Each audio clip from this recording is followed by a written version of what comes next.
महत्त्वाची बातमी। सिंहगड रस्त्यावरील पुलाचं उद्या अजित पवारांच्या हस्ते उद्घाटन होणार आहे। शरद पवार गटाचे कार्यकर्ते उद्घाटन करू नयेत यासाठी बंदोबस्त आहे। पुलावर पोलिसांचा मोठा पहारा असेल।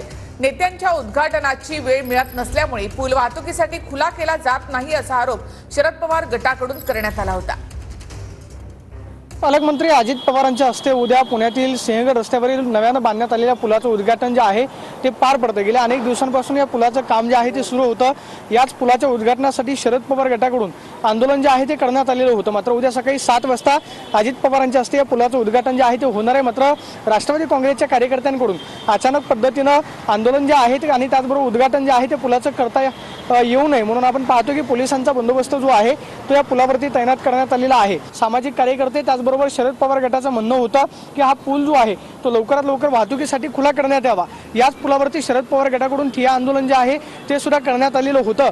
मात्र महानगरपालिकेकडून स्पष्टीकरण देण्यात आलं की पुलाचं कामकाज जे आहे ते अपूर्ण राहिलं, त्यामुळे पुलाचं उद्घाटन जे आहे ते करता येत नव्हतं। मात्र आता काम जे आहे पूर्ण झालेलं आहे आणि उद्या सकाळी अजित पवारांच्या हस्ते पुलाचं उद्घाटन जे आहे ते होतंय। मात्र शरद पवार गटाच्या कार्यकर्त्यांकडून अचानकपणे उद्घाटन जे आहे ते होऊ नये यासाठी पुलावरती पोलिसांचा बंदोबस्त जो आहे तो तैनात करण्यात आला।